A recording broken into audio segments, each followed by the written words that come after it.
ಹೇಳ್ರಿ, ಮಾಜಿ ಪ್ರಧಾನಮಂತ್ರಿಗಳು ಹೇಳಿದಂತ ಹೇಳಿಕೆಯನ್ನ ನಿಮ್ಮ ದಿನದ 24 ಗಂಟೆ ನೀವು ತೋರಿಸಿ. ಮುಸ್ಲಿಂ ಆಗ್ಬಿಡ್ತೀನಿ ಎಂದವ್ರನ್ನ ತೋರಿಸಿ, ದೇಶ ಬಿಟ್ಟು ಓಡೋಯ್ತೀನಿ ಎಂದವ್ರನ್ನ ತೋರಿಸಿ.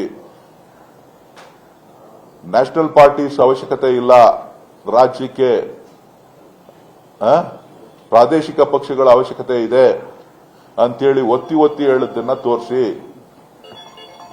ನೀವು ನನ್ನನ್ನ ಬಂದು ನೀವು ಕೂಲಿ ಕೇಳ್ತಾ ಇದ್ದೀನಿ ಓಟ್ ಹಾಕ್ರಪ್ಪ ಅಂತ ನನ್ನನ್ನು ಬಂದ್ಬಿಟ್ಟು ನೀವು ಏನೇನೋ ಕೇಳ್ತೀರಲ್ಲ, ಹಿಂಗೆ ನಾನು ಮಾಡಿರೋ ಕೆಲಸಕ್ಕೆ ಕೂಲಿ ಕೊಡ್ರಪ್ಪ ಅಂತ ಕೂಲಿ ಕೇಳ್ತಾ ಇದ್ದೀನಿ. ನೀವು ನನಗೆ ಕೂಲಿ ಕೊಡಿಸ್ತೀರಾ ಅಂತ ನನಗೆ ಭಾವನೆ, ಬೇರೆ ಎಲ್ಲ ತೋರಿಸ್ತೀರಾ ನೀವು. ಕಾಂಗ್ರೆಸ್ನವ್ರ ತರ ಬಿಜೆಪಿ ನನ್ನ ಕುತ್ತಿಗೆ ಕೊಯ್ದಿಲ್ಲ ಅಂತ ವಾದ. ನಾವ್ ಯಾರನ್ನೂ ಕತ್ತಿಗೆ ಕೊಯ್ದಿಲ್ಲ. ಅವ್ರನ್ನ ಈ ದೇಶದ ಪ್ರಧಾನಮಂತ್ರಿ ಮಾಡಿದೀವಿ, ಈ ರಾಜ್ಯದ ಮುಖ್ಯಮಂತ್ರಿ ಮಾಡಿದೀವಿ. ಈ ರಾಜ್ಯದಲ್ಲಿ ಈ ದೇಶದಲ್ಲಿ ಗುರ್ಸೋಂತ ಕೆಲಸ ಇವತ್ತೇನಾದ್ರೂ ಆಗಿದೆ ಅಂದ್ರೆ ಅದು ಕಾಂಗ್ರೆಸ್ ಇಂದ.